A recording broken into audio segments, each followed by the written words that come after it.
करते हैं। नहीं फरी, मैं नहीं जा रही, मेरा दिल नहीं कर रहा। प्लीज़ आप भी चलो ना, बहुत मज़ा आएगा, मेरी सारी दोस्तें होंगी।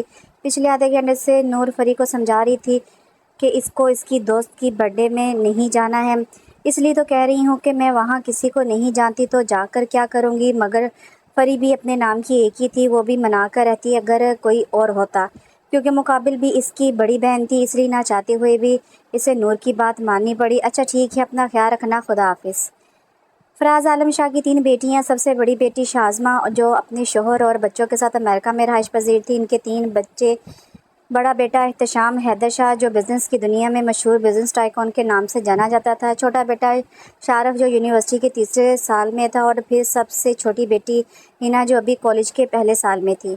दूसरी बेटी महविश जो अपने शोहर और बच्चों के साथ कराची में रहाइश पजीर हैं, जिनके 2 बच्चे। बड़ा बेटा वली अहमद शाह जो अपने बाप के साथ बिज़नेस संभालता और एहतशाम का हम उम्र भी है, और छोटी बेटी नूरुल नैन अहमद शाह जो अभी यूनिवर्सिटी के पहले साल में है। फिर आती हैं फरजाना खाला जो अपने शौक़ और चंचल मिजाज की वजह से पूरे ख़ानदान में फ़ेमस हैं। वो भी कराची में रहाइश पजीर हैं और इनके 3 बच्चे हैं। बड़ी बेटी फ़रिया आशम शाह जिसे प्यार से सब फरी भी कहते हैं, हिना की हम उम्र है। दूसरा बेटा ज़ैन हाशिम शाह जो अभी मैट्रिक में है, और फिर घर का सबसे छोटा लाडला बेटा गाजी हाशिम शाह जो पिछले महीने ही 7 साल का हुआ है, जिसकी सालगिरह शाह महल में बड़े ज़ोर शोर से मनाई गई थी। नूर उठ जाओ, कब तक सोती रहोगी, सूरज कब का निकल गया और ये लड़की अभी तक सो रही है। नूरुलैन अब तुम ना उठी तो अच्छा नहीं होगा। अम्मा बस 5 मिनट। क्या करूँ मैं इस लड़की का। महविश बेगम इसे अच्छी घुरी से नवाज कर नीचे चली गई। अम्मा जल्दी से नाश्ता लगा दे, मुझे यूनिवर्सिटी के निकलना है। वली नाश्ते की टेबल पर बैठते हुए बोला, ये लो तुम्हारा नाश्ता। सकीना भी जाकर देखे नूर अभी उठी कि नहीं, या अभी तक सो रही है। उठ गई अम्मा, मुझे भी नाश्ता दे दें जल्दी से, फिर मुझे हानी के घर भी जाना है। हानी के घर क्यों जाना है, वली ने नाश्ता करते हुए पूछा। नोट्स लेने जाना है भाई, नूर ने नाश्ते के साथ इंसाफ करते हुए जवाब दिया। ठीक है, तैयार हो जा, मैं छोड़ दूंगा। नूर ने हाँ में सर हिलाया। बज़ाहिर तो वो सुन रही थी, मगर इसका सारा ध्यान अभी सिर्फ खाने की तरफ था। फरी जल्दी से नाश्ता ख़त्म करो, वरना आज फिर कॉलेज के लिए लेट हो जाओगी। फरजाना बेगम गाजी को नाश्ता कराते हुए बोली, जो खा कम मोबाइल पर कार्टून देखने में ज़्यादा मसरूफ़ था। मामा मैंने कर लिया, बस मैं जा रही हूँ और वापसी पर खाला की तरफ रुकूंगी। खुदा हाफिज़। फरी अपनी माँ को प्यार करके कॉलेज के लिए निकल गई। हाँ, लेकिन जाते जाते गाजी को तंग करना ना भूली। अस्सलाम वालेकुम मामा। वो जो जॉगिंग से वापस आया तो शाज़मा बेगम को देखते ही इस्लाम किया, जो टेबल पर नाश्ता लगा रही थी। वालेकुम सलाम बेटा, जाओ जल्दी से फ्रेश होकर आ जाओ, मैंने नाश्ता लगा दिया है। वो जी कहता अपने कमरे की जानिब बढ़ गया।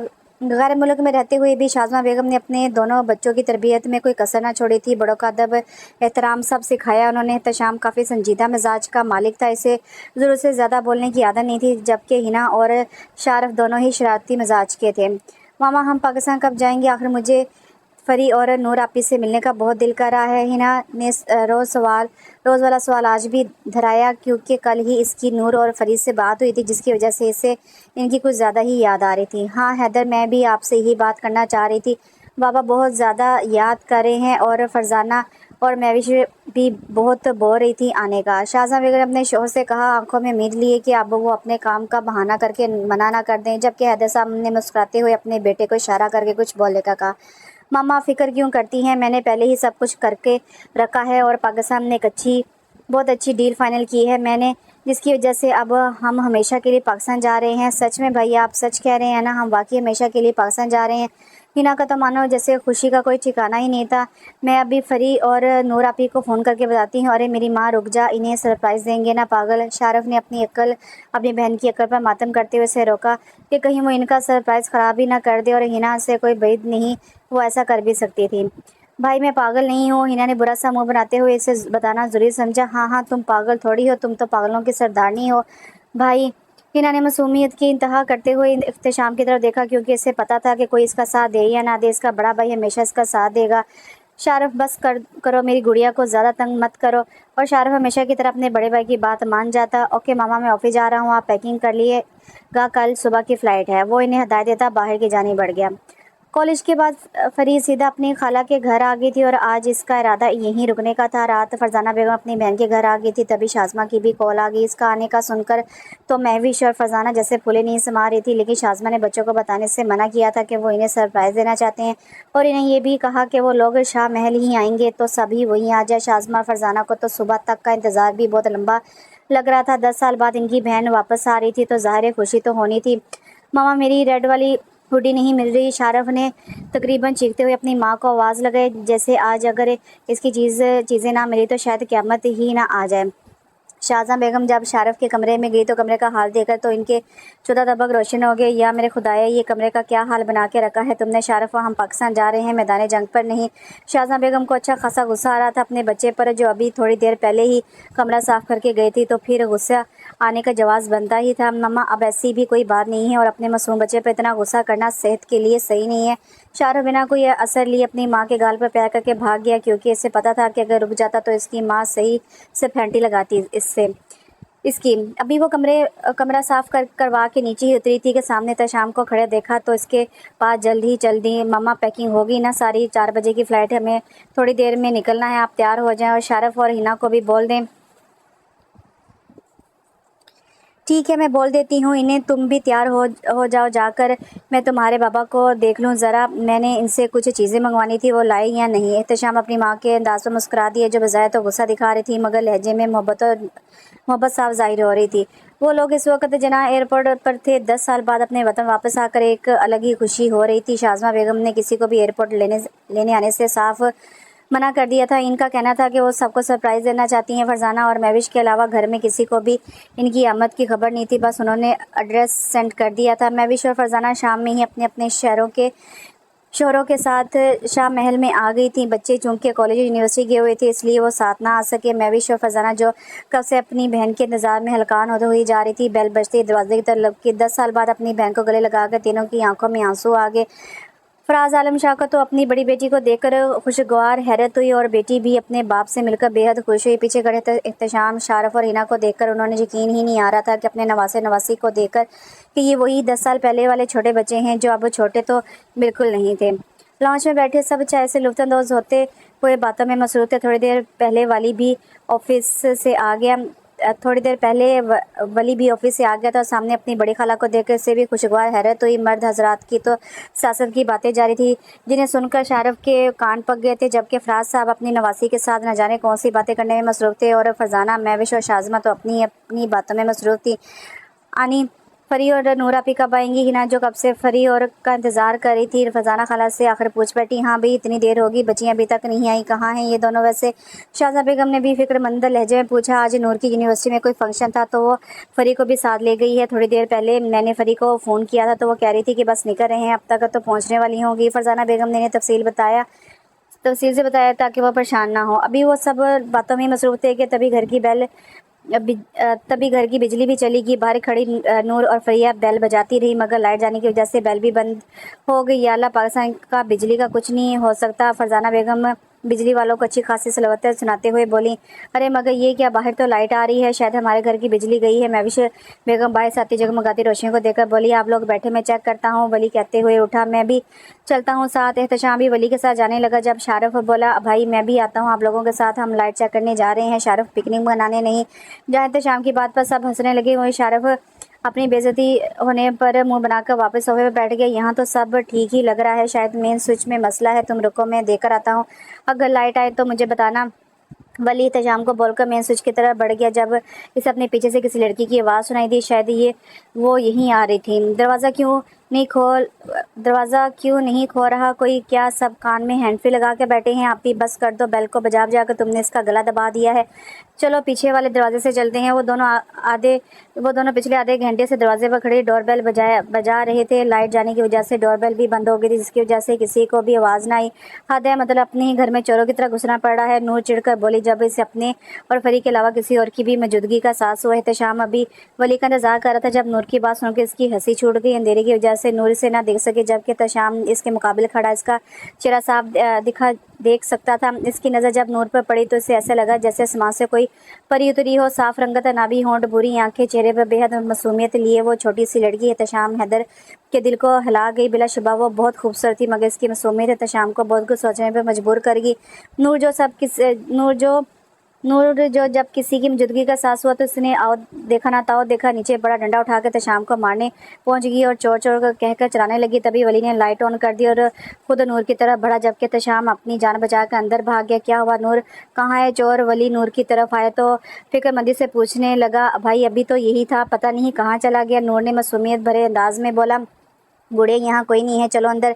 वली ने अपने साथ लिए अंदर की जानिब बढ़ गए, जबकि सामने बैठी शाज़मा को देख नूर और फरिया फ़ौरन अपनी खाला से चिमट गई। मुझसे भी मिल लो यार, मैं भी लाइन में हूँ, हिना ने बेचारगी से कहा, क्योंकि ये दोनों तो इसे भूल ही गई थी कि इनकी एक अदद कज़न भी है। नूर और फरिया ने जब हिना की बात सुनी तो इतनी ज़ोर से चलाई कि शारफ जो मोबाइल पर मज़े से गाजी के साथ गेम खेल रहा था घबरा कर उठा। लड़कियों, खुदा का खौफ करो, तुम्हारी चीखें सुनकर मुर्दा भी उठ जाएगा। जब बाद में खामोश ही होना है तो पहले कान के पर्दे फाड़ने की क्या ज़रूरत है? शारफ अच्छा खासा तप गया था, इनकी चीखें सुनकर आपके कान फाड़ने की ज़रूरत नहीं है, आप बचपन से ही बहरे हैं। और फिर फरी मैडम भी क्यों पीछे रहती है?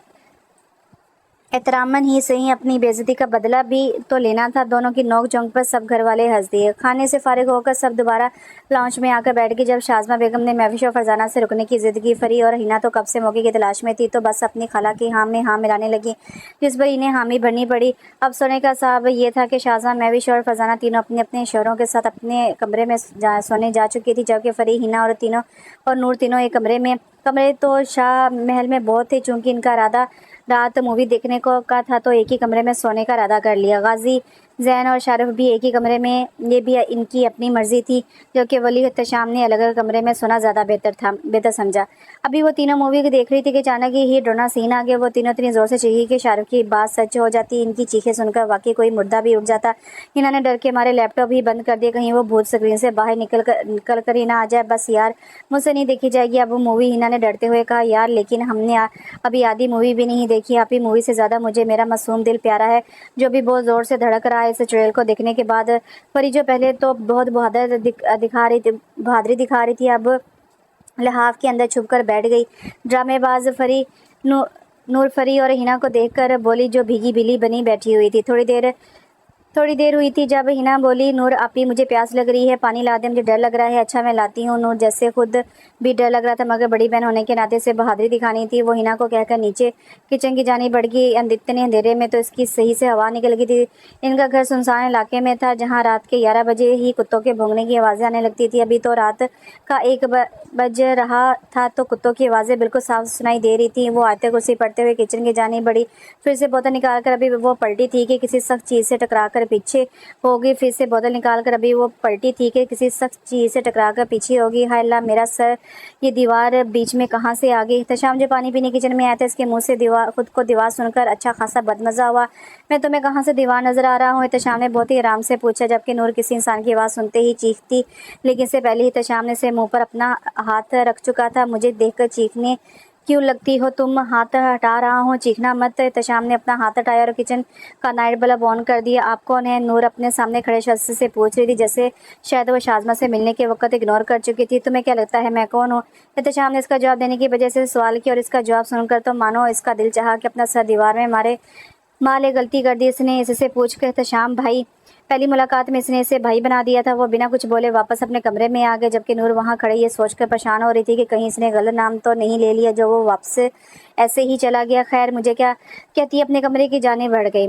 सुबह हुई तो सब नाश्ते के टेबल पर नाश्ते के साथ साथ हल्की फुल्की बातें भी हो रही थी, जबकि नूर किसी की नज़र खुद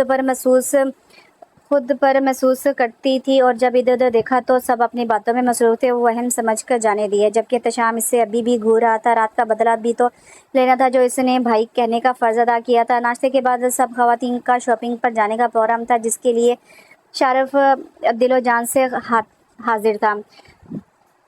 शॉपिंग मॉल में उन्होंने अच्छी खासी शॉपिंग की थी।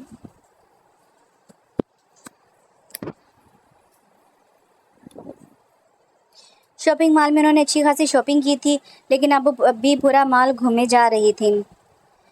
जिस पर शारफ अब इनके साथ आकर अ, जिस पर शारफ अब इनके साथ आकर पछता रहा था।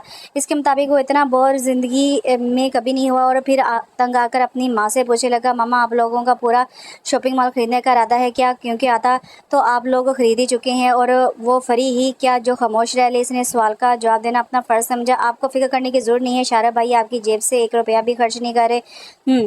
रहने दो, फरी भाई की जेब में वैसे भी पैसे नहीं होंगे जो हम पर खर्च करते। और फिर हिना ने भी क्यों पीछे रहती, जबकि शारफ तो फरीक के भाई कहने पर अच्छा खासा बदमज़ा हुआ था। सही कह रहा है शारफ, तुम लोगों ने तो तब तक नहीं जाना जब तक मॉल वाला खुद धिक्का देकर निकाल दे। महविश बेगम ने तीनों लड़कियों से कहा, जिनकी शॉपिंग खत्म होने का नाम ही नहीं ले रही थी। खाला अम्मी, अभी हमने शॉपिंग की ही कहाँ है? फरी ने मासूमी से कहा, जबकि इसकी बात सुनकर शारफ का मुंह खुल गया। शादी की शॉपिंग की ही कहाँ है? तो इन बैग्स में क्या कचरा खरीदा है तुमने? शारफ ने बुरा सा मुंह बनाकर कहा, बिल्कुल ठीक कह रहा है शारफ, बहुत होगी शॉपिंग, किसी की शादी आए तो फिर कर लेना। महविश बेगम तीनों को समझाने वाले अंदाज में बोली, तो फिर ठीक है, एक काम करते हैं, आप ही की शादी कर देते हैं, फिर तो शॉपिंग करनी ही होगी ना। फरी ने मज़े से कहा, जबकि इसकी बात नूर की आंखें हैरत से फैल गई। मेरी जुत्ती की करवा लो शादी। नूर बुरा सा मुंह बनाकर बोली। छोटी मोटी बातें करते सब घर की तरफ रवाना हो गए। मैं भी शाज़मा और फरजाना बेगम किचन में रात के खाने के लिए तैयारी कर रही थी। लॉन्च में बैठे एक तरफ सब लड़कियां अपने नाना को अपनी अपनी चीज़ें दिखाने में मसरूफ़ थी, जबकि दूसरी तरफ सब मर्द हजरात वली और एहतशाम भी साथ ही बैठे थे। डाइनिंग टेबल पर सब खाने में मसरूफ़ थे जब फराज आलम शाह बोले, संडे को मेरे एक करीबी दोस्त की बेटी की शादी है, इसने हम सब को इन्वाइट किया। अब शाज़मा भी यहाँ है तो इसने सबको इन्वाइट किया है। शहबाज अंकल की बेटी बाबा। शाज़मा बेगम ने सवाल किया, जी बेटा शहबाज की बेटी माशाल्लाह से बेटी की शादी कर रहा है वो, और बेटा भी माशाल्लाह से बाप के साथ बिज़नेस संभालता है। फराज साहब बड़े प्यार भरे लहजे में बोले। शहबाज खान और फराज साहब दोनों ही बचपन के दोस्त हैं। इनका फराज साहब के घर के बचपन से बहुत आना जाना है, जिसकी वजह से दोनों घरों में काफ़ी अच्छे ताल्लुकात हैं। नानो, आपको पता है हम शॉपिंग मॉल में यही बातें कर रहे थे कि किसी की शादी आ जाए तो फरी ने नूर आपी की शादी कर देते हैं बोला। हिना की बात सुनकर जहाँ सब मुस्कुरा कर बात टाल दी, वही तो शाम को बुरा धचका सा लगा। खांसते खांसते इसका पूरा चेहरा सुर्ख हो गया था। आराम से बेटा। महविश बेगम ने जल्दी से इसे पानी का गिलास थमाया था। एहतशाम ने कनखियों से नूर को घूरा, जो किसी की बात का बिना असर लिए खाने से इंसाफ करने में मसरूफ़ थी। आप लोग संडे को तैयार रहना, सब साथ ही चलेंगे। फराज साहब एक बार फिर बोले तो सबने इस बात में सलाह दी। इतवार का दिन भी आ गया था जहाँ सब शादी में जाने में मसरूफ़ थे। तीनों लड़कियाँ कमरे में चारों तरफ कपड़े फैलाए अभी तक ये सोच रही थी कि क्या पहने। वहीं शाज़मा, महविश और फरजाना बेगम तैयार होकर इन तीनों को जल्दी तैयार होने का कहने के साथ साथ अच्छी खासी सलवतें भी सुना चुकी थी, जबकि मर्द हजरात सब तैयार होकर लॉन्च में बैठे सब खवातीन का इंतजार कर रहे थे, जिनका शायद आ जाने का कोई इरादा ही नहीं था। जैन और गाजी ने सफ़ेद कुर्ता शलवार के साथ मेरून बास्केट पहनी थी। शाफ ने सुरमई रंग का कुर्ता पहना था। वली ने भी सफ़ेद रंग का कुर्ता पहना था, जबकि तशाम ने स्याह रंग का कुर्ते के ऊपर स्याह शॉल ली थी। तीनों लड़कियां तैयार होकर नीचे आई तो सभी इन्हें देखकर माशाल्लाह कहने लगी। तीनों ने फ्रॉक पहनी थी। हिना ने लाइट पिंक कलर की फ्रॉक पर पिंक की हिजाब लिए बराए नाम सा मेकअप किए वो किसी का दिल बुरी तरह से हला गई थी, जबकि फ्रिया ने नेवी ब्लू कलर की फ्रॉक पर प्यारा सा हिजाब बांधे वो सीधा शाफ के दिल में उतर रही थी, जबकि नूरुलैन ने सुर्ख फ्रॉक के साथ चूड़ीदार पजामे पर हिजाब लिए मेकअप के नाम पर लाइट सी लिपस्टिक लगाए वो नज़र लग जाने की हद तक खूबसूरत लग रही थी। तशाम को तो उसे देखकर सकता रह गया। इसे एक बार फिर ऐसा लगा कि जैसे आसमान से कोई परी उतर आई है। वो खुद को कंपोज करता बड़ी मुश्किल से इस पर से नज़रें हटाई थी। माशाल्लाह कितनी प्यारी लग रही हैं मेरी बच्चियाँ, अल्लाह नज़रें बद से बचाए। शाज़मा बेगम ने तीनों को काला टीका लगाते हुए प्यार से कहा, मामा आपने हमारे तो कभी नहीं लगाया काला टीका। और फिर शारफ तो अपना चुप रहना गुनाह समझता था क्योंकि लड़कों को नज़र नहीं लगती। तरह का जवाब आया। शारफ ने मुकाबले खड़ी इस टिड्डी को घूरा जो आज भी बन सवर कर हवा में उड़ी थी। तुम दोनों बाद में लड़ लेना, पहले बहुत देर हो गई है। वली अपनी कलाई पर घड़ी बांधते देखकर बंदी घड़ी देखकर बोला। सब गाड़ी में बैठकर हाल की तरफ रवाना हो गए। वो लोग हाल पहुंचे तो तकरीबन सारे मेहमान आ चुके थे। फराज साहब शहबाज साहब को देखकर इनसे गले मिले। मैं भी शाज़मा, फरजाना बेगम, सादिया शहबाज साहब की वाइफ के साथ बातों में मसरूफ़ होगी। वली और एहतशाम भी सब मर्द हजरात के साथ इधर उधर की बातों में मसरूफ़ थे, जबकि हिना, फरी और नूर एक जगह टेबल पर बैठे सख्त बोर हो रहे थे। तभी इन्हें फराज साहब की आवाज़ आई तो वो तीनों इनके पास चल दी। ये हैं मेरी तीनों नवासी, हिना, फ्रिया और मेरी सबसे बड़ी नवासी नूरुल हैं। फराज साहब ने मुस्कुराते हुए तीनों का तारुफ करवाया। तभी इन सब के अकब में किसी मर्द के सलाम करने की आवाज़ गूंजी। पीछे मुड़कर देखा तो शहबाज साहब मुस्कुराकर इसके करीब गए और सबसे तारुफ कराए, ये मेरा बड़ा बेटा अज़बान खान। स्याह काली आंखें, स्याह काले बाल जो जलसे की मदद से नफासत से सेट हुए थे। 6 फुट से निकलता कद वो बिलाशुबा एक पुरवकार शख्सियत का मालिक था। जहाँ सब अज़बान से खुश उसलूबी से मेरे थे, वही तशाम इसे देखकर कुछ खास खुश नहीं था। अज़बान की आंखें बेसाख्ता थोड़ी दूर खड़ी नूर पर गई और फिर चपना भूल गई। अज़बान को अपनी आंखें स्पर्श से हटाना सबसे मुश्किल काम लग रहा था। वो यकटक इसे देखने में मसरूफ़ था। जब इसे अपने बाबा की आवाज़ सुनाई दी, वो गला खंखारता इनके पास चल दिया। एहतशाम ने ये मंजर देखकर गुस्से से मुठिया की बींची आंखों में गुस्से से सुर्ख हो गई थी। इसका दिल किया कि अज़बान का कत्ल कर दे। आंखों में गुस्सा लिए वो अभी भी अज़बान को गौर से देख रहा था। जब अपने पीछे किसी की आवाज़ सुनाई दी, बस कर दे, क्या आंखों से ही कत्ल कर देगा ऐसे? वली ने इसके कंधे पर हाथ रखते हुए पूछा, जो उसे कब से अज़बान को गौर से घूरता देख रहा था। दिल तो यही चाह रहा है कि इसका कत्ल कर दो। खैरियत है, क्यों कातिल बनना चाह रहा है तू? वली ने इसकी बात सुनकर हैरानगी से जवाब दिया। इससे पहले कि वो कुछ बोलता, शारफ साहब इनके बीच तशरीफ़ ले आए। यार भाई, खाना कब खुलेगा? कसम से अब तो भूख के हमारे पेट में चूहे डांस कर रहे हैं। शारफ ने भूख से नडाल होते हुए पूछा, बेटा ये पाकिस्तान है, यहाँ 11 बजे से पहले खाना नहीं मिलता। वली ने इसकी हालत देखते हुए मजाक में कहा, जहाँ शारफ साहब दिल पर ले गए, मतलब 3 घंटे मज़ीद इंतज़ार करना पड़ेगा। तब तक तो मेरी रूह मेरे जिस्म से परवाज़ कर जाएगी। इसकी ड्रामेबाजी देखकर वली और तशाम दोनों ने नफ़ी में सर हिलाया। सबको अपनी पड़ी है। तशाम तेज़ लहजे में कहता वहाँ से निकल गया। उन्होंने क्यों सड़े हुए कद्दू की तरह अपना मुंह सड़ाया हुआ है? शारफ ने अपने भाई को गुस्से में जाता देखकर वली से पूछा, जाकर खुद ही पूछ लो।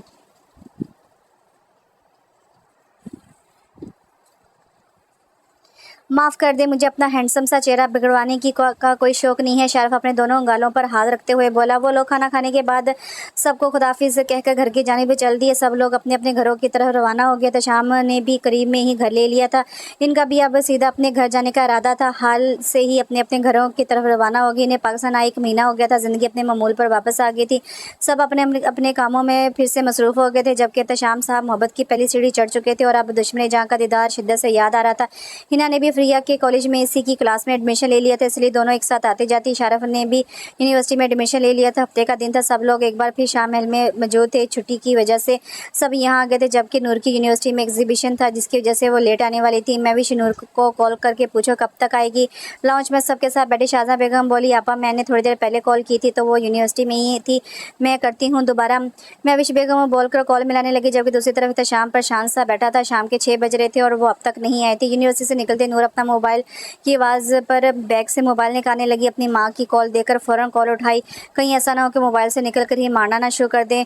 हेलो नूर, कहाँ हो? 6 बज गए हैं, सब तुम्हारा इंतज़ार कर रहे हैं, रात होने वाली है अब तो। अगर तुम 10 मिनट में ना पहुँची ना तो फिर देखना। नूर ने जैसे फ़ोन उठाया, अपनी माँ की आवाज़ सुनते इसने अपने कदमों की रफ्तार तेज़ की।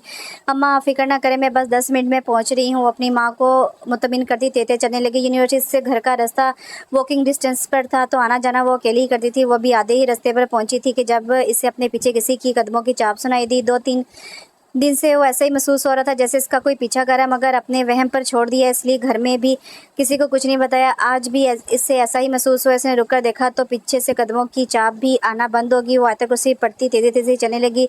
पीछे भी कदमों की आवाज़ तेज़ होने लगी। मतलब वो जो कोई भी है वो इसका पीछा कर रहा है, ये इसका कोई वहम नहीं है। घबराहट से इसे पसीना आने लगे। डर से आंखों में आंसू आने लगे थे। कदमों की आवाज़ करीब से आने लगी। इसने अपनी रफ्तार तेज़ की। घर के दरवाजे पर पहुंचकर इसने सुकून का सांस लिया। ज़ोर ज़ोर से दरवाज़ा बजाने लगी। दरवाज़ा खुलते ही वो फ़ौरन अंदर दाखिल हो गई और अंदर से गेट को लॉक कर दिया। वो फल्ला, आपी क्या दरवाज़ा तोड़ने का इरादा था आपका? फरी इसके ज़ोर से दरवाज़ा बजाने पर मुँह बनाकर बोली, मगर जब दूसरी तरफ से कोई जवाब ना आया तो इसने नूर को कंधों से पकड़कर झंझोड़ा, आपी कहाँ गुम हो और इतने पसीने क्यों आ रहे हैं आपको? फरी ने इसके चेहरे का जायजा लेते हुए पूछा। कुछ नहीं, नूर कपकपाती आवाज़ में बोली, आंखें झुकी रखी कि कहीं फरी इसकी आंखों में खौफ ना देख ले। अच्छा अंदर चलो, सब तुम्हारा कब से इंतजार कर रहे हैं। फरी इसका हाथ पकड़कर लॉन्च में ले गई। वो दोनों लॉन्च में दाखिल हुई तो सबके कहकों की आवाज़ें आ रही थी। इसने बिना किसी से नज़र मिलाए लड़खड़ाती आवाज़ में सबको सलाम किया, अस्सलाम वालेकुम। किसी ने बिना कुछ नोट किए मुस्कुराकर सलाम का जवाब दिया, सिवाय एक इंसान के। तशाम ने इसका किसी से नज़रें ना मिलाकर बात करना बड़ी शिद्दत से नोट किया था। वो इसकी नूरुल ऐन तो अलग ही नहीं लग ही नहीं रही थी, जो हर वक्त चहल पहल करती रहती, हंसती रहती। ये तो कोई डरी सहमी नूरलैन लग रही थी। नूर की नज़रें बेसाख्ता उठी और एहतशाम की नज़रों से टकरा गई। एहतशाम इसकी आंखों में बेइंतहा खौफ देखकर साकत रह गई। इसकी गर्दन की रगें तन गई। इसकी ऐसी हालत देखकर इसका दिल किया कि इस शख्स को जान से मार दे जिसने इसकी नूर को इस कदर खौफजदा कर दिया है। नूर इसकी आंखों से कंफ्यूज होती नजरें फेर गई और फरी और हिना से बातें करने लगी। खाना खाने के बाद सब थोड़ी बहुत बातें करने अपने कमरे में सोने चले गए। वीकेंड की वजह से सब का पूरा मिहिर होने का था। सर्दी होने की वजह से सब जल्दी सो गए थे। रात की किसी पहर नूर की आंख खुल गई। घड़ी में टाइम देखा तो रात का 1 बज रहा था। प्यास की शिद्दत से इसका गला खुश्क हो गया। वो हिम्मत करती आयतल कुर्सी पड़ती किचन की जाने बढ़ गई। इत्तेशाम जो नींद आने की वजह से लॉन में ठहरा था, किचन की लाइट ऑन देखी तो अंदर आया। नूर बोतल लेकर जैसे ही मुड़ी अपने पीछे इत्तेशाम को देखकर एकदम से डर कर पीछे हो गई। हाय अल्लाह जी, आपने क्या मुझे डराने का कॉन्ट्रैक्ट साइन किया हुआ है? नूर अपना सांस बहाल करती हुई बोली, तुम खुद डर जाती हो, इसमें मेरा मैं क्या कर सकता हूँ? इत्तेशाम सीने पर हाथ बांधे आराम से बोला, मैं खुद नहीं डरती, आप ही हमेशा जिन की तरह नाजिल हो जाते हैं। नूर भी तनकर बोली, मैं तुम्हें किस एंगल से जिन लग रहा हूँ? एहतशाम इससे बात करना चाहता था, शायद वो अपनी परेशानी से बता दे, और इसने खुद से पूछना मुनासिब नहीं समझा। हर एंगल से वो मुंह चढ़ाकर जाने लगी। जब एहतशाम की आवाज़ पर रुकी, इसकी एन कहने पर नूर की धड़कनें बेख्तियार तेज़ हो गई। चेहरा सुर्ख हो गया था। इसे खुद भी अपनी कैफियत समझ नहीं आ रही थी। आज से पहले किसी ने इस नाम से नहीं बुलाया था। अगर तुम्हें कोई भी परेशानी हो या कुछ भी मसला हो तो तुम मुझसे शेयर कर सकती हो। वो बिना पलटे से सुन रही थी, बल्कि ये कहना ठीक होगा कि अपनी बेधड़क धड़कनों को संभाल रही थी। वो बिना कुछ बोले इस बात में सहलाती वहाँ से फ़ौरन भाग गई। एहतशाम इसकी तेज़ी देखकर हंसते हुए अपने कमरे की जानिब बढ़ गया। वो एक खंडरनुमा जगह थी जहाँ जगह जगह आश्रय रखे थे। ये इन लोगों की खुफिया जगह थी। इनका गैंग 30-40 बंदों का था, जो दुनिया भर में एक्स गैंग के नाम से जाने जाते थे। वो लोग मासूम बच्चों और लड़कियों को गवा करके इनको अपनी हवस का निशाना बना कर बेच देते थे। काला धंधा करते वो लोग इतना आगे बढ़ चुके थे कि पुलिस भी इनको पकड़ने में नाकाम रहती थी। ऐसे में एक आदमी सच झुकाते इसके सामने आए, जो सोफे पर टांग रखे सिगार पी रहा था। काले स्याह बाल, काला 3-piece सूट पहने, काली आंखें, चेहरे पर दरिंदगी साफ ज़ाहिर थी। क्या हुआ? इसने गर्जदार आवाज़ में पूछा। सर वो लड़की नहीं मिली। फरीद जो इसी के गैंग का मेंबर था डरते डरते बोला, तुमसे एक आसान सा काम नहीं हुआ। इसने फरीद का गिरबान पकड़ते धारते हुए कहा, सॉरी सर, मुझे थोड़ा सा टाइम दे दें, मैं इसे आपके पास ले आऊँगा। फरीद कपकपाती आवाज़ में बोला, कहीं इसका बॉस इसका कत्ल ही ना करे। तुम्हारे पास 1 हफ्ता है कि मैं किसी काम से दुबई जा रहा हूँ। मैं जब वापस आऊँ तो वो लड़की मेरे सामने होनी चाहिए, वरना तुम अपनी ज़िंदगी की आखिरी दिन जी लेना। वो सुर्ख आंखें लिए कराते हुए कहते बाहर निकल गया। रात के खाने से फारिग होकर सब लॉन्च में चाय से लुत्फ़अंदोज़ हो रहे थे, सिवाय फरी और हिना के, नूर के। जबकि शारफ जैन और गाजी के साथ कमरे में गेम खेल रहा था। जबकि शाज़मा बेगम ने सबको अपनी तरफ मतवज्जो किया। बाबा, वो आपसे एक ज़रूरी बात करनी थी। हाँ बेटा बोलो, क्या बात करनी थी? फराज साहब ने पूछा। हाँ आपा, क्या बात है?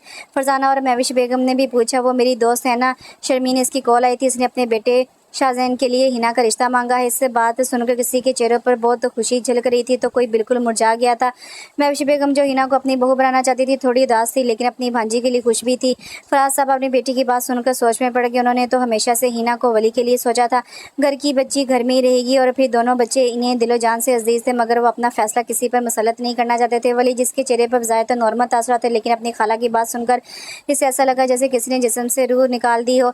वो कुछ भी बर्दाश्त कर सकता, सिवाय इसके कि इसकी हिना किसी और की हो जाए। बचपन से जिससे बेइंतहा मोहब्बत की हो, इसका नाम किसी और के नाम के साथ जुड़े। ये वली अहमद शाह की बर्दाश्त से बाहर था। वो बिना कुछ बोले उठा और बाहर लौन की जानिब बढ़ गया। मगर आपा, हिना भी बहुत छोटी है। महविश बेगम बोली। शर्मीन अभी सिर्फ मंगनी करना चाह रही हैं, बाकी शादी हिना की ग्रेजुएशन के बाद ही करेंगे। बाबा आप क्या कहते हैं? मुझे तो शाहजैन पसंद है, देखा भला बच्चा है। शाहजहां बेगम मुस्कुराहट के साथ बोली। शाहजैन बिलाशुबा बहुत अच्छा बच्चा है, इसमें कोई बुराई नहीं है, लेकिन मैंने कुछ और सोचा था। फराज साहब की आवाज़ पर सब इनकी तरफ देने लगे। क्या सोचा था आपने बाबा? शाहजहां, महविश और फरजाना बेगम तीनों ने साथ पूछा। हिना को वली के लिए। तुझे क्या हुआ है? तशाम लॉन में खड़े वली को देख रहा था। कुछ नहीं, वली नॉर्मल तासरात लिए बोला। तो फिर उठकर बाहर क्यों आ गया? तशाम ने फिर से पूछा। ऑफिस से कॉल थी, वही अटेंड करने बाहर आया था। वली नजरें चढ़ाते हुए बोला। वली साहब, संडे को कौन सा ऑफिस खुलता है? तशाम ने संजीदगी से पूछा। यार मेरा मैनेजर था, इसी की कॉल थी। क्यों, तेरा मैनेजर तेरी महबूबा है जो रात के इस वक्त तुझसे तेरा हाल पूछ रहा है? वली साहब, अगर आप थोड़ी देर और अंदर रुक जाते तो यहाँ रूठी हुई महबूबा की तरह बैठे ना होते। एहतशाम इसे बाजू से झंझोड़ते हुए बोला। क्या मतलब? वली माथे पर माथे पर बल लिए बोला, मतलब तू खुद अंदर जाकर पूछ ले। एहतशाम इसके बाजू छोड़ता अंदर की जानिब बढ़ गया। वली भी इसके पीछे पीछे चल दिया। वली और हिना। शाहजहां बेगम हैरानी से अपने बाप की तरफ देखती हुई बोली। फराज आलम शाह की बात सुनकर लॉन्च में बैठे लोगों को चुप लग गई थी। मेरी शुरू से यही ख्वाहिश थी मगर मैं अपना फैसला किसी पर मुसलत नहीं करना चाहता था, और फिर घर की बच्ची घर में ही रहेगी तो मुझे तसल्ली रहेगी, लेकिन आखिरी फैसला तो बेटा आपका ही होगा। आपका मुझसे ज़्यादा हक है फैसला करने का। तुम सबको जो बेहतर लगे। बाबा आप कैसी बातें कर रहे हैं, हम सबसे ज़्यादा आपका हक है बच्चों पर, आपके घर के बड़े हैं, आप जो बोलेंगे वही होगा। मैं शर्मीन को मना कर दूंगी। शाहजहां बेगम ने अपने बाप का मुरझाया हुआ चेहरा देखते हुए हामी भरी। ख्वाहिश तो इनकी भी यही थी, वो भी यही चाहती थी कि इनकी बच्ची इनकी नज़रों के सामने रहे, मगर अपनी इस ख्वाहिश को कभी ज़बान पर ना लाई कि शायद बाकी लोग इस बात पर रजामंद हो। मगर आज अपने बाप की बात सुनकर इनके दिल को इत्मीनान सा हो गया। जी बाबा आपा बिल्कुल ठीक कह रही हैं, बच्चों पर पहला हक आपका है, आप जो फैसला करेंगे वो कभी गलत थोड़ी होगा। मैं विश बेगम जो कुछ देर पहले उदास बैठी थी, इन सब की बात सुनकर फूले नहीं समा रही थी। इनकी तो ये बचपन से ही ख्वाहिश थी कि हिना को अपनी बहू बनाए। इन्हें हिना बिल्कुल अपनी नूरुल जितनी अजीज़ थी। आप लोग एक बार बच्चों से भी पूछ लो, इनकी रजामंदी भी ज़रूरी है। फराज साहब मुस्कुराते हुए बोले, मामा लड़का तो राजी है, बस हिना से पूछ लीजिएगा। सब एक दूसरे से बातों में मसरूफ थे, तभी पीछे से एहतशाम की आवाज़ गूंजी। वली जो इसके पीछे आ रहा था, इसकी बात सुनकर जोर से एहतशाम की पुश्त पर मुक्का जड़ दिया। वली बेटा तुम्हें कोई इतराज़ तो नहीं है ना? मैं विश बेगम थोड़ा करीब आती आंखों में ढेरों पे उम्मीद लिए से पूछ रही थी। वली जिसको अभी तक यकीन नहीं आ रहा था कि ये हो क्या रहा है, कैसे हो रहा है, वो जब उठ कर गया था तब तो कुछ और ही बात थी, मगर आज इससे ऐसा लग रहा था जैसे इसे पूरी कायनात मिल गई हो जिससे बेइंतहा मोहब्बत की थी इसने, वो इसकी हो जाएगी। ये सोच के इसके वजूद को सुकून पहुंचा रही थी। मामा आप सबको जो बेहतर लगे, आप जो भी फैसला करेंगे मुझे वो मंजूर है। अपने बेटी की बात सुनकर महविश बेगम इसके माथे पर प्यार किया। सब एक दूसरे को मुबारकबाद देने लगे। अफू आप जो भी फैसला करेंगी मुझे मंजूर है। आया बड़ा बाहिर तो बड़ा देवदास बना बैठा था, अब देखो कैसे बतीसी निकल रही है साहबजादे की। एहतशाम ने इसकी नकल उतारते हुए शाती अंदाज में बोला, तू रुक जा बेटा तू रुक जा बेटा, तुझसे तो मैं बाद में सारे साहब पूरे करूँगा। वली इसके कंधे पर हाथ मारते चेहरे पर ज़बरदस्ती की मुस्कुराहट लिए बोला। ठंडी हवा ने सुबह को मज़ीद खुशगवार बना दी थी। चिड़ियों की चहचहाने की आवाज़ भी फ़िज़ा में मौजूद थी। ऐसे ही शाह महल में हर तरफ चहल पहल थी, हर कोई इधर उधर के कामों में मसरूफ़ था। शाह महल में मंगनी की तैयारियां रोज पर थी। जुमे के दिन वली और हिना की मंगनी का फंक्शन रखा गया था। फराज आलम शाह की ख्वाहिश पर तकरीब की सारी तैयारियां और मंगनी का फंक्शन के घर से हो, जिसकी वजह से तमाम लोग यही क्याम थे। वक्त कम था और काम ज़्यादा। छोटी सी तकरीब में भी अच्छे खासे काम निकल आते हैं। खाला अम्मी पूछ रही हैं कि मार्केट कब तक जाना है, फिर वापसी पर हिना का सूट भी तो लेने है टेलर से। नूर ने शाज़मा के कमरे में दाखिल होते पूछा, बेटा बस एहतशाम आ जा, फिर चलते हैं इसके साथ। एहतशाम भाई क्यों? हम शाह भाई के साथ चलते हैं ना, मेरा मतलब है कि अगर इन्हें आने में देर होगी तो। नूर ने इनकी बात सुनकर फ़ौरन बोल पड़ी, रात के बाद तो जैसे इसने कसम खा ली थी कि आप एहतशाम के सामने नहीं आएगी, नहीं होगी देर। अभी वो कुछ और बोलती, अपने पीछे से इसकी आवाज़ सुन के नूर को लगा कि जैसे इसके पैर ज़मीन में ही बॉस हो गए हों। अच्छा हुआ बेटा तुम जल्दी आ गए, हम तुम्हारा इंतज़ार कर रहे थे। मैं भी शोर फरजाना को बोल देती हूँ, फिर चलते हैं मार्केट। वो कहती हुई कमरे से बाहर निकलेगी। नूर भी जाने के लिए मुड़ी, जब इसे एहतशाम की आवाज़ सुनाई दी, मुझसे छुप रही हो? हाथों को बांधते वो नॉर्मल तासरात लिए इससे पूछ रहा था। नहीं तो वो लड़खड़ाती आवाज़ में बोली, तो फिर मेरे साथ जाने में क्या मसला है? वो इसके बेहद करीब होते हुए तेज़ लहजे में बोला, कोई मसला नहीं है। नूर इसके करीब आने पर गड़बड़ा कर पीछे हुई। अच्छा अगर कोई मसला नहीं है तो मेरे साथ जाने से मना क्यों कर रही थी?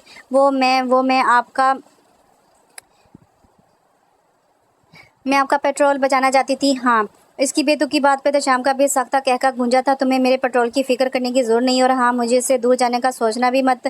वो कहता हुआ कमरे से निकल गया। जबकि इसकी आखिरी बात सुनकर नूर की धड़कन एक बार फिर तेज़ हुई थी। एक अजीब सा एहसास था जिसे जानने से वो भी कासिर थी। चेहरा सुर्ख हो चुका था। अपने ख्यालों को झड़कती कमरे से बाहर निकल गई। देखते देखते जुम्मे का दिन भी आ गया। मंगनी के फंक्शन का इंतजाम बाहर लॉन में किया गया था। घर के सब ही लोग तैयार होकर नीचे मेहमानों का इस्तकबाल कर रहे थे। फरजाद साहब अपने दोनों दामादों के साथ मेहमानों का इस्तकबाल कर रहे थे। वहीं शाज़मा और फरजाना भी मेहमानों से मिल रही थी। एहतशाम और शारफ जो दोनों सफ़ेद रंग का कुर्ता पहने कंधों पर शाल डाले बाकी के काम देख रहे थे, और एहतशाम ने पूरे शाफ पर डाल दिए थे।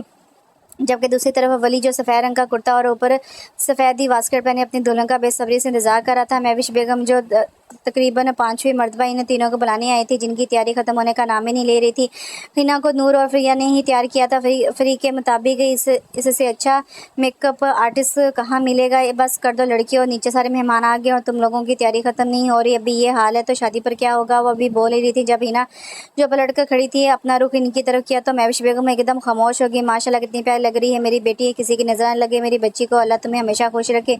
महविश बेगम आंखों में नमी लिए इनके माथे पर प्यार करती हुई बोली, खाला मैं ये सब आपकी भांजी का कमाल है। फरीका दास से बोली, मगर महविश बेगम इनकी सुन ही कहाँ रही थी। वो बस अपनी बहू की नजर उतारने में मसरूफ थी। अम्मा आपकी एक अदर बेटी और एक और भांजी भी है। नूर मुंह बनाकर बोली, हाँ हाँ तुम दोनों भी बहुत अच्छी लग रही हो माशाल्लाह से।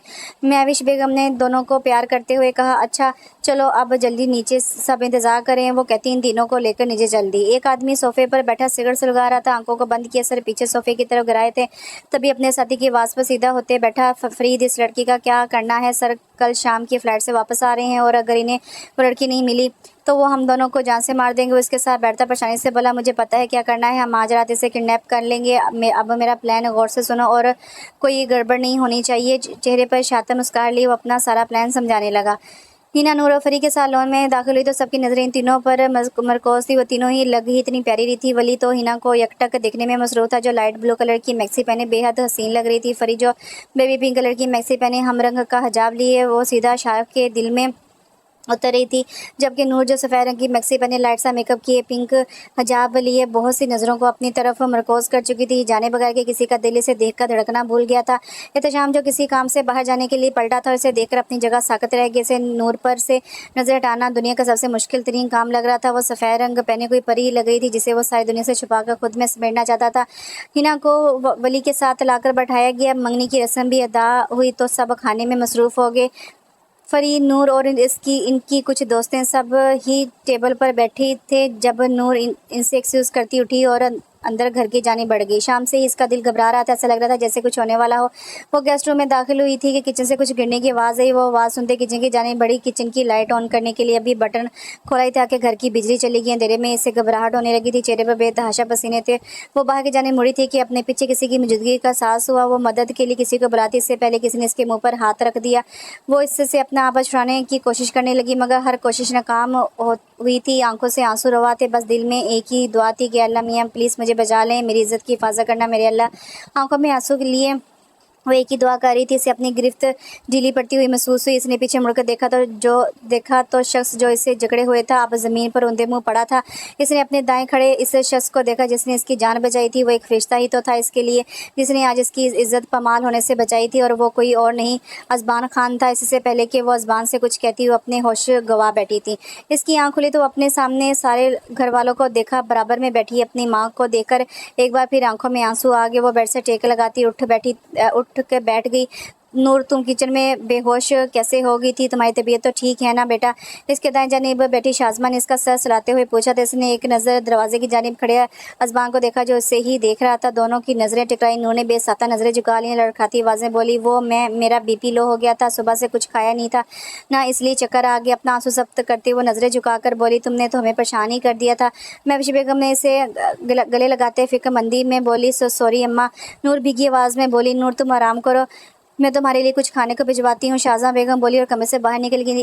इनके पीछे सब भी निकल गए सिवाय वली के। वो नूर के पास आता इसके दाएं जानी बैठ गया। गुड़िया तुम ठीक हो ना? वली इसके सर पर हाथ फेरते प्यार से पूछ रहा था। भाई मैं ठीक हूँ, आप परेशान मत हो। इसका दिल चाहा कि सब वली को बता दे, मगर वो किसी को अपनी वजह से परेशान नहीं करना चाहती थी। नूरे, एक बात हमेशा याद रखना, तुम्हारा भाई हमेशा तुम्हारे साथ है, चाहे कुछ भी हो जाए। वली इसके माथे पर प्यार करता बोला। थोड़ी देर गुजरी थी कि फरी खाना ले आई। नूर खाना खाकर एक बार फिर नींद की वादियों में खो गई थी। मंगनी का फंक्शन खत्म हो चुका था, सब अपने अपने घरों को रवाना हो गए थे। रात के 1 बजे जब यहाँ सब अपने कमरों में चैन की नींद सो रहे थे, वहीं 3 लोग ऐसे थे जिनकी आंखों से नींद कोसों दूर थी। नूर अपने कमरे की बालकोनी में खड़ी थी। इसकी आंखों के सामने आज रात का मंजर किसी फिल्म की तरह चल रहा था। आंखें एक बार फिर नम हो गई थी। अगर अज़बान वहाँ ना आता, अगर इसने इसे बचाया ना होता तो क्या होता, इसके आगे वो कुछ सोचना भी नहीं चाहती थी। वहीं दूसरी तरफ अज़बान जो टेरेस पर बैठा कॉफ़ी का मग हाथ में लिए था, दिमाग में बस एक ही सवाल आया था कि आखिर वो शख्स कौन था।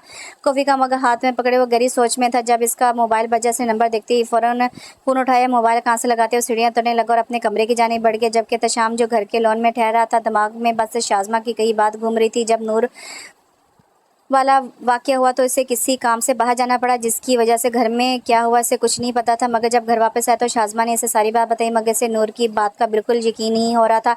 इसे पूरा यकीन था कि नूर का बीपी लो नहीं हुआ है, बात कुछ और है और वो पता लगा कर रहेगा। वो अपने कैबिन में बैठा लैपटॉप पर काम करने में मसरूफ़ था। गंदमी रंगत, काले बाल जो माथे के एक साइड पर थे, काली गहरी आंखें। वो शख्स पुलिस की वर्दी पहने अपने दाएं हाथ की जानिब एसपी का बैज पहने वो एक बारौब शख्सियत का मालिक था। वो अपने काम में मसरूफ़ था जब एक शख्स नॉक करते कैबिन में दाखिल हुआ। Good morning sir. Good morning, क्या खबर है? लैपटॉप पर नजर जमा इसने संजीदगी से पूछा। सर, वो फरीद और खालिद का रात से लापता है। पता चला है कि इन दोनों को किसी ने अगवा कर लिया है। इसकी लैपटॉप पर चलते हाथ एकदम रुके थे। वो लैपटॉप बंद करता अपनी कुर्सी से उठ गया। किसने? ये तो नहीं पता सर, मगर हमारी टीम इन दोनों को ढूंढने की कोशिश में लगी है। जैसे ही कोई खबर मिलती है मैं आपको इन्फॉर्म कर दूंगा। इसका जवाब सुनता वो ऑफिसर कैबिन से बाहर निकल गया। वो खिड़की के पास जा खड़ा हुआ और किसी गहरी सोच में पड़ गया। जिंदगी अपने मामूल पर वापस आ चुकी थी। सब अपनी जिंदगियों में एक बार फिर से मसरूफ़ हो चुके थे। वली और एहतशाम अपने बिजनेस में मसरूफ़ हो चुके थे। हिना और फरी के बोर्ड के इम्तिहान होने वाले थे। इस वाक़े को एक हफ्ता गुजर चुका था। इस रात क्या हुआ सब भूल गए, लेकिन इस वाक़े से एन पर बहुत बुरा असर पड़ा था। इस रात के बाद और ना तो वो किसी से ज़्यादा बात करती और ना ही किसी से मिलती। सारा सारा दिन अपने कमरे में रहती। हिना और फरी इससे मिलने आई तो सर में दर्द का कहकर अपने रूम में चली गई। इसका ये रवैया महविश बेगम ने बाखूबी नोट किया था। वो एक हफ्ते से यूनिवर्सिटी भी नहीं जा रही थी। अब तो इन्हें नूर की फ़िक्र इन्हें सताने लगी थी। इनकी हंसती खेलती बच्ची को न जाने किसकी नज़र लगी थी। अभी भी सब रात का खाना खाने के लिए टेबल पर बैठे थे। महविश बेगम इसे बुलाने गई तो इसने भूख नहीं है कह दिया। महविश बेगम इससे खाने के बाद बात करने का इरादा रखती थी। नूर अपने बेड पर बैठी चारों तरफ किताबें फैलाई थी। अगर कोई इसे ऐसे देखता तो यकीनन यही सोचता कि नूर पढ़ रही है, जबकि नूर मैडम तो सामने रखी किताब को घूरने में मसरूफ़ थी, किसी गहरी सोच में थी। इसे पता ही नहीं चला कि कब महविश बेगम इसके कमरे में आई। नूर, महविश बेगम ने इसे आवाज़ दी तो नूर ने सर उठाकर अपनी माँ को देखा। वो कब आई इसे पता क्यों नहीं चला। अम्मा, आप कब आई? इसने किताबें हटाते इन्हें बेड पर बैठाते पूछा। जब तुमने अपना मुंह किताबों में दिया हुआ था, महविश बेगम ने कहा तो वो हंसने लगी। खाना क्यों नहीं खाया? महविश बेगम इसके चेहरे को देखते हुए बोली, जो हर किस्म के तासुरात से पाक था। भूख नहीं है, वो कहती और अपना सर इनकी गोद में रख लिए। नूर, मेरी जान, क्या हुआ है? कोई मसला है या किसी ने कुछ कहा है तो मुझे बताओ। महविश बेगम इसके बालों में हाथ फेरते हुए बोली, अम्मा, आप ख्वामख्वाह परेशान हो रही हैं। कुछ नहीं हुआ, मुझे ठीक हूँ मैं। नूर अपनी आंखें बंद करती बोली। माँ की उंगली का लम्स इसे सुकून दे रहा था। आंखों में बेतहाशा आंसू थे। एक मिनट के लिए इसका दिल किया कि सब कुछ अपनी माँ को बता दे, अपना दिल इनके सामने खोल कर रख दे, इन्हें बताए कि कितनी डर गई है वो, लेकिन अपनी माँ को परेशान नहीं करना चाहती थी। जानती थी कि इसकी माँ का दिल बहुत नाजुक है, इसलिए इरादा तर्क कर दिया।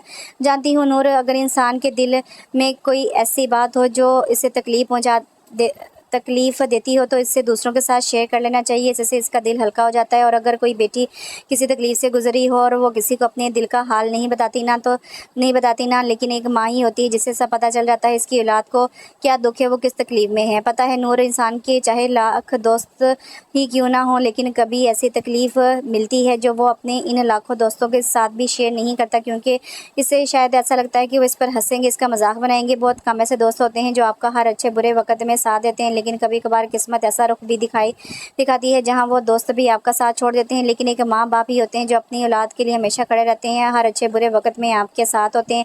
और एक बेटी के लिए इसकी सबसे अच्छी दोस्त इसकी माँ ही होती है, जो इसे हर बुरे काम से रोकती है, इसका भला सोचती है। मैं भी तुम्हारी दोस्त हूँ नूर। बेटा, ये दुनिया बहुत जालिम है। यहाँ किसी को किसी की परवाह नहीं, सब अपने फ़ायदे के लिए दूसरे की मदद करते हैं। यहाँ कोई किसी का नहीं है सिवाय माँ बाप के, और अगर वो माँ बाप भी चले जाएं तो पीछे औलाद का कोई नहीं रहता। इसलिए अपने लिए लड़ना सीखो, अपने लिए खड़े होना सीखो। तुम जितना डरोगी लोग तुम्हें इतना ही डराएंगे और डरा डरा कर कमज़ोर कर देंगे। मजबूत बनो, हम आज हैं कल नहीं। माँ बाप रहम खा लेते हैं, दुनिया वाले नहीं।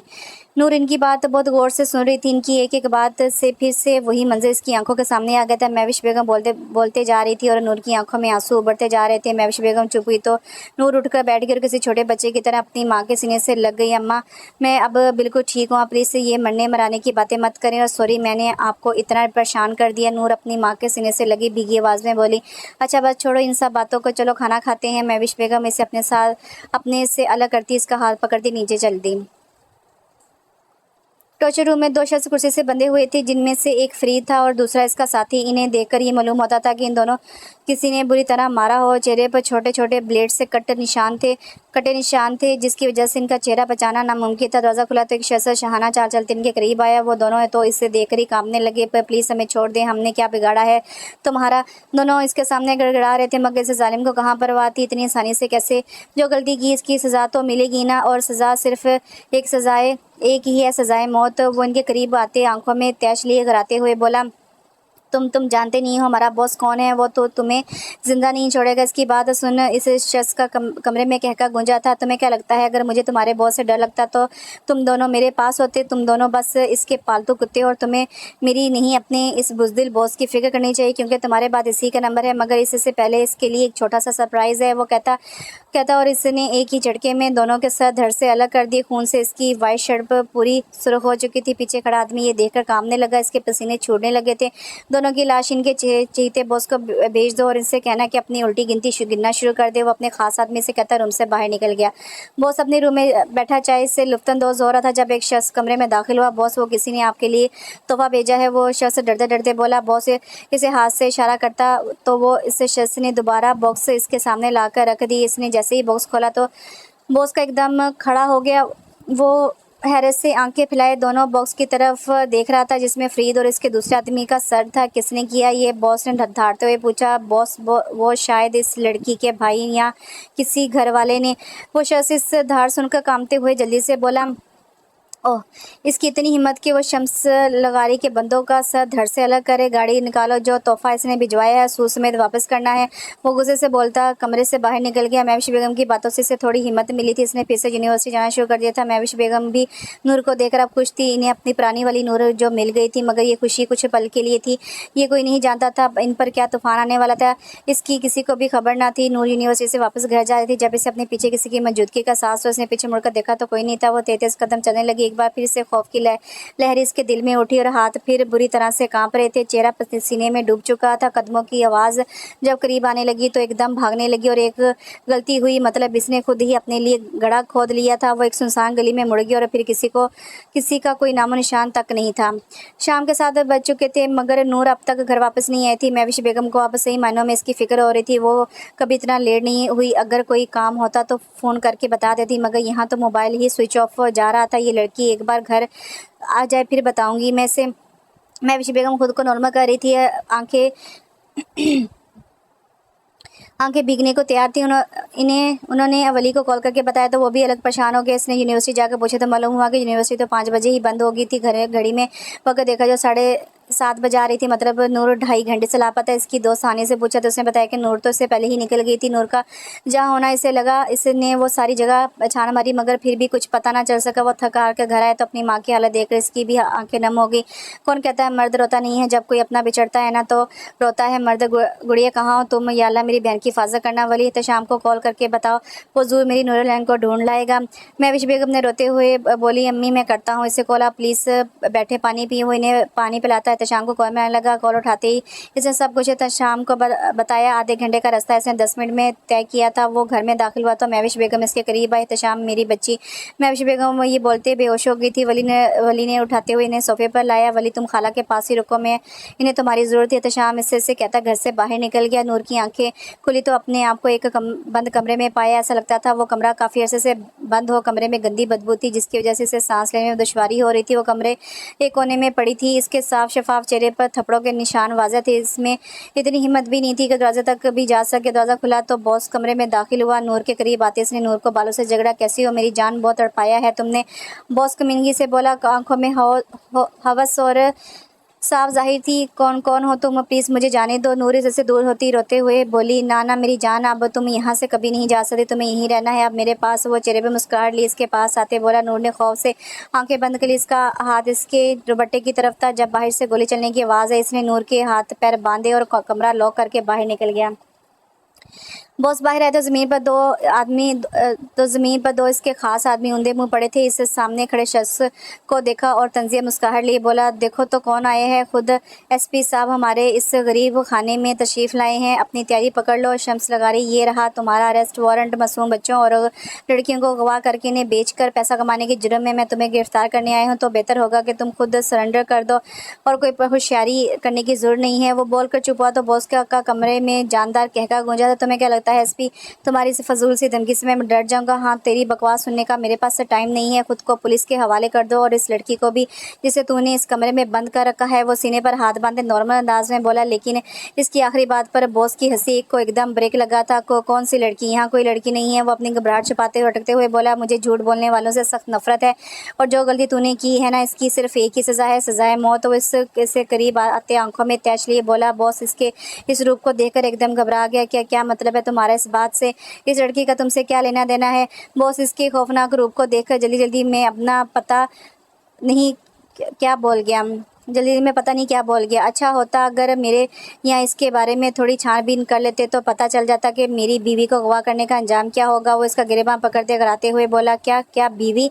बॉस को तो इसकी बात सुनकर शौक लग गया था। वो शादीशुदा है? हाँ, बीवी एहतशाम हैदर शाह की बीवी। इसका कुछ बोलता इतने में दरवाज़ा खुला तो नूर बड़ी मुश्किलों से दरवाजे को पकड़कर खड़ी थी। एहतशाम इसके जानिब बढ़ता से पहले बॉस के आदमी इस पर झपट पड़े और बॉस खुद वहां से अपनी जान बचाकर भागने लगा, मगर वहां वो अकेला थोड़ी था। इसका खास साथी इसका दोस्त अजबान खान था इसके साथ, तो इससे कुछ कैसे हो सकता था? भाई आप जाएं नूर के पास, मैं इसे देखता हूँ, अजबान कहता बॉस के पीछे जाने लगा। जब इसे एहतशाम की आवाज़ सुनाई दी, मुझे वो जिंदा चाहिए। वो जी सर कहता वहाँ से निकल गया। एहतशाम तेज़ कदम उठाता नूर के पास लपका, एन तुम ठीक हो ना? एहतशाम इसे बाजू से पकड़ता से पूछ रहा था। नूर के चेहरे पर निशान देकर इसका दिल किया कि शम्स लगारी को जिंदा जला दे। इसकी हालत इससे तकलीफ दे रही थी। शाह प्लीज़ मुझे बचा लें, वो आदमी बिल्कुल अच्छा नहीं है, इसने मेरा दुपट्टा। नूर इसके सीने से लगी रोते हुए किसी छोटे बच्चे की तरह इससे शिकायत कर रही थी, जबकि एहतशाम तो इसका शाह कहना ही नहीं भूल पा रहा था। जाने शाह, मैं आ गया हूँ ना, तुम्हें कुछ नहीं होने दूंगा। एहतशाम इसकी पीठ चलाते हुए बोला। एहतशाम नूर को सीने से लगाया बाहर की जानी बढ़ा तो पीछे गोली चलने की आवाज़। जैसे पीछे मुड़कर देखा तो शम्स हाथ में गन लिए खड़ा था। इसकी गन का रुख एहतशाम के सीने की तरफ था। शम्स ने एहतशाम के सीने का निशान लेते गोली चलाई, मगर इसे तो गोली लगी नहीं। एहतशाम ने अपने सामने आती नूर को देखा जिसने इसके बदले की गोली खा ली थी। खुदा का शुक्र था कि गोली हाथ से छूकर गुजरी। शम्स तो ये देखकर ही चकरा गया। इससे पहले कि वो दोबारा गोली चलाता किसी और ने पीछे से गोली चला दी और जो शम्स लगारी के दिल के आर पार हुई थी, और वो कोई और नहीं अजबान खान था। और एक ही झटके में बॉस का काम तमाम हो चुका था। भाई नूर को हॉस्पिटल लेकर जाना है, जल्दी करे। अजबान एहतशाम के पास आए जो नूर के चेहरे को अपने हाथों में लिए न जाने क्या सोच रहा था। इसकी आवाज़ सुनते ही एहतशाम ने नूर को उठाया और गाड़ी में बैठ गया। 10 मिनट में वो लोग हॉस्पिटल पहुँच गए थे और नूर का अंदर ऑपरेशन हो रहा था, जबकि बाहर एहतशाम बेंच पर बैठा सर हाथों में गिराया था। अजबान जो बाकी की फॉर्मेलिटीज़ पूरी करने गया था एहतशाम के साथ बेंच पर आकर बैठ गया। भाई अजबान इसके कंधे पर हाथ रखते हुए बोला, इसने आज से पहले कभी एहतशाम को इतना कमज़ोर नहीं देखा था। इससे इस हालत में देखकर इसका जी कर रहा था कि एहतशाम की आंखों से आंसू निकला तो अजबान ने इसे गले लगा लिया। प्लीज़ भाई हौसला रखिए, खुदा अपने बंदों को इसकी ताकत से ज़्यादा नहीं आजमाता, आप दुआ करें वो बिल्कुल ठीक हो जाएंगे। वो जिससे कह रहा था, मगर इसे देखकर वो अपने आंसू भी कंट्रोल नहीं कर पा रहा था। वो इससे मजीद कुछ कहता जब ऑपरेशन रूम से डॉक्टर बाहर निकला। आप पेशेंट के कौन है? डॉक्टर ने प्रोफेशनल अंदाज में पूछा। मैं इसका शौहर हूँ, मेरी वाइफ कैसी है? एहतशाम खुद को संभालते हुए बोला, लेकिन आखिर में आवाज़ लड़खड़ाई थी। शी इज़ फाइन, वो अभी बेहोश हैं, तकरीबन 1-1.5 घंटे बाद इन्हें होश आ जाएगा, फिर हम इन्हें रूम में शिफ्ट कर देंगे। डॉक्टर कहता अपने कैबिन के जाने बढ़ गया, जबकि एहतशाम इनकी बात सुनकर बेंच पर गिरने के अंदाज़े बैठा। इसके सीने में अटकी सांस बहाल हुई थी और डॉक्टर की बात सुनकर तकरीबन 1.5 घंटे बाद नूर को होश आ चुका था। इसकी आँख खुली तो अपने आप को हॉस्पिटल के रूम में पाया। सारे घर वाले भी आ गए थे। महविश बेगम तो अपनी बच्ची की हालत देख कर ही तड़प गई थी। वो नूर को अपने सीने से लगाए बैठी थी। नूर ने भी अपनी माँ को देखकर फिर से रोना शुरू कर दिया था। बस मेरी जान, रोना बंद करो, सब ठीक होगा। महविश बेगम से चुप कराती बोली। सब एक एक करके नूर से मिलने लगे। शहबाज साहब और सादी बेगम भी अस्पताल आ गए थे। सब आपस में इधर उधर की बातें कर रहे थे। जब इशारा बोला, वो सब तो ठीक है भाई, लेकिन ये अजबान भाई और आप वो भी एक साथ कैसे, और ये नूर और आपकी शादी कब हुई? शारफ बोला तो एहतशाम और अजबान एक दूसरे को देखकर मुस्कुराने लगे। लंबी कहानी है। फिर कभी एहतशाम ने बात को टालने के वाले अंदाज में कहा, कोई बात नहीं भाई, घर पर जाके वैसे भी आपने बेगम की खिदमत ही करनी है, क्यों ना भाई की नॉलेज में ही थोड़ा सा इजाफा ही कर दें। शारफ की बात सुनकर सब हंसने लगे, जबकि एहतशाम ने इसे घूर कर देखा था। माजी एहतशाम जब 10 साल का था और नूर 6 साल की थी, फराज आलम शाह और इनकी बेगम फातिमा की ख्वाहिश पर बचपन में ही दोनों का निकाह कर दिया गया था। इसके कुछ महीने बाद ही वो लोग अमेरिका आ गए। अज़बान जब 8 साल का था तो इसके वालिदैन कार एक्सीडेंट में इंतकाल कर गए। अज़बान के बाबा और हैदर साहब बहुत अच्छे दोस्त थे। इनकी वफ़ात के बाद वो इसे अपने साथ अमेरिका ले गए थे। अज़बान और एहतशाम खेलते खेलते एक साथ बड़े हुए। एहतशाम इसे अपने सगे भाई से भी ज़्यादा चाहता था। शहबाज खान की कोई औलाद ना थी। लाख जतन करने के बाद वो और इनकी बीवी बिल्कुल मायूस हो गए थे, लेकिन वो कहते हैं ना कि इसके घर देर है अंधेर नहीं। शहबाज साहब अपनी बीवी का इलाज करवाने अमेरिका आए थे। इनके यहाँ आने की खबर फराज साहब पहले ही हैदर को दे चुके थे। शहबाज साहब अपनी बीवी समेत इनके घर गए तो वहाँ अज़बान को देखकर इन्हें एक अनजानी सी खुशी हुई थी। सादी बेगम को तो वो मासूम सा बच्चा बहुत प्यारा लगा था, लेकिन जब इसके वालिदैन के बारे में पता चला तो वो दोनों ही उदास हो गए थे। तो फिर तकरीबन रोज़ वो अज़बान से मिलने आते। अज़बान भी इनके साथ बहुत खुश था। फिर एक दिन शहबाज साहब ने फराज साहब से बात की कि वो अज़बान को गोद लेना चाहते हैं और फराज साहब को भी अपने दोस्त की सोच पर बेहद खुशी हुई थी। मगर अज़बान से भी पूछना था। हैदर साहब ने इनसे बात की तो इन्हें यकीन नहीं था कि अज़बान इतनी जल्दी मान जाएगा। मगर अज़बान के दिल में क्या था एहतशाम अच्छी तरह जानता था। वो जब भी सादिया बेगम के साथ बात करता या इनके साथ खेलता तो इसे बिल्कुल ऐसे ही लगता जैसे इसकी माँ हो। इसे सादिया बेगम से माँ वाली शफ़क़त मिली तो वो इनका दिल कैसे तोड़ सकता था। अज़बान के बारे में फराज साहब ने भी अभी किसी को भी बताने से मना किया था। अज़बान जब इनके साथ आया तो सादी बेगम को खुशी का कोई ठिकाना नहीं था। वो हर वक्त अज़बान के साथ रहती थी। इसे क्या पसंद है क्या नहीं, रोज़ इसका पसंद का खाना बनाती। अज़बान को ऐसा लगा कि जैसे अल्लाह ने इसके माँ बाप इसे वापस लौटा दिए हों। कुछ साल बाद अल्लाह ने शहबाज खान को अपनी रहमत से नवाजा था, जिसका वो जितना शुक्र अदा करते कम था। अज़बान भी इन्हें नन्ही सी परी को देखकर बहुत खुश था। एहतशाम और अज़बान दोनों एक साथ पुलिस फोर्स ज्वाइन की थी। वो दोनों ही पाकिस्तान वापस आ चुके थे अपनी ट्रेनिंग के लिए। इस बात का सिर्फ हैदर फराज साहब और शहबाज साहब को पता था। कुछ अर्सा बाद दोनों ही एक काबिल ऑफिसर बन गए थे जो अपने मुल्क के लिए शहीद होने को भी दिलो जान से तैयार थे। एहतशाम को जब शम्स लगारी के बारे में पता चला तो उसने अज़बान के साथ मिलकर पूरा प्लान बनाया। अज़बान की बहन की बारात वाले दिन इन्हें पता चला था कि शम्स के आदमी हाल में हैं और इनका इरादा अज़बान और बाकी लड़कियों को अगवा करने का था।